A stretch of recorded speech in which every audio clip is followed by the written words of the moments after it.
నిజంగా రాజకీయంగా ఎవరిని పడితే వాళ్ళని వాడాలంటే వీళ్ళ తర్వాతే. ఇప్పుడు డ్రైవర్లు వంతు ఇప్పుడు చూడండి వీడియో చేశాడు. సింగనమల వైఎస్ఆర్సీపీ అభ్యర్థి వీరాంజనేయులపై చేసిన వ్యాఖ్యలు వెనక్కి తీసుకోవాలంటూ కర్నూలులో చంద్రబాబు దిష్టి బొమ్మ దగ్ధం చేసిన లారీ డ్రైవర్లు.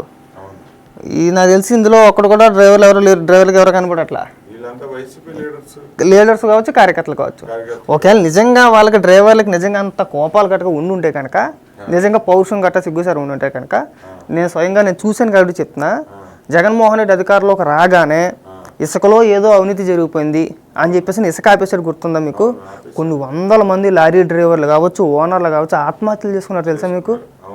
పనులు లేక అప్పుడు దాకా ఉన్న ఇసుక దొరుకునే లారీ డ్రైవర్లు కావచ్చు, లారీ ఓనర్లు కావచ్చు, టిప్పర్లు కావచ్చు, కొన్ని వందల బళ్ళు ఫైనాన్షియల్ కట్టలేక ఫైనాన్షియల్ తీసుకెళ్ళిపోయారు.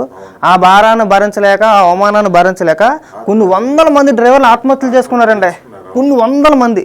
నిజంగా ఒకవేళ నిజంగా సిగ్గుసారి ఉండుంటే కనుక అప్పుడే ధర్నాలు చేసేవాళ్ళు. చేశారా? సాధారణంగా డ్రైవర్లు కావచ్చు, లారీ ఓనర్లు కావచ్చు, లేదంటే ఎవరైనా కావచ్చు, కానీ రాజకీయ పార్టీల జోలికి కానీ రాజకీయాల గురించి కానీ మాట్లాడరు. బేసిక్ అది మాట్లాడరు. వాళ్ళకి ఏంటంటే మన పొద్దున్న లేసామా, మనం డ్యూటీకి వెళ్ళామా, సాయంత్రం వచ్చామా, శుభ్రంగా తిన్నామా, పడుకున్నామా, మళ్ళీ పొద్దున్నే డ్యూటీకి వెళ్ళామా, ఏ రోజు పని దొరుకుద్దా అని చెప్పి చూస్తారు. సరే, కొంతమంది పర్మనెంట్ డ్రైవర్లు ఉంటారు, కొంతమంది ఆఫ్టర్నూన్కి వెళ్తూ ఉంటారు అన్నమాట. అలాంటిది వీళ్ళను కూడా రాజకీయంగా వాడుతుందంటే అదే ఆశ్చర్యం కదా.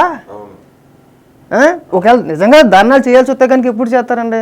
వాళ్ళకి కష్టం వచ్చినప్పుడు. అంత పెద్ద సమస్య వచ్చింది, రాష్ట్రం మొత్తం లారీలు మొత్తం స్తంభించిపోయినాయి, డ్రైవర్లు అందరూ అల్లకల్లోలం అయిపోయారు, తినడానికి తిండి లేక ఆత్మహత్యలు చేసుకున్న పరిస్థితులు ఉన్నప్పుడు కూడా పాపం ఏ ఒక్క డ్రైవర్ కూడా రోడ్ ఎక్కలా. ఎందుకంటే లేనిపోయిన తలనొప్పులు భుజాన్ని వేసుకోవడం దేనికి? ఇప్పుడే సమస్యల్లో ఉన్నాము, ఇంకా మనం పోరాటాలు లేదంటే ధర్నాలో నిరసనలు అని చెప్పేసి ఇంకా బజార్ని పడిపోలేము, ఆ ఉద్దేశంతో ఉంటారు. కానీ వీళ్ళు వాళ్ళని కూడా వదలట్లా. ఇంతగా వాస్తవానికి అక్కడ ఉన్న వాళ్ళు ఎవరు కూడా డ్రైవర్లు కాదు.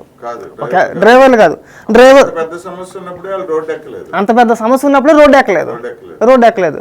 ఇప్పుడు రాజకీయ పార్టీలకి చంద్రబాబు నాయుడు గారు ఏదో అన్నారని చెప్పేసి రోడ్డు ఎక్కుతారా? నిజంగా రోడ్డు ఎక్కుతారా? సజ్జల భార్గవ రెడ్డి పంపిస్తాడండి. ఈ సజ్జల భార్గవ రెడ్డికి పనే ఉండదండి. సజ్జల రామకృష్ణారెడ్డి కానీ సజ్జల భార్గవ రెడ్డి కానీ పనే ఉండదు.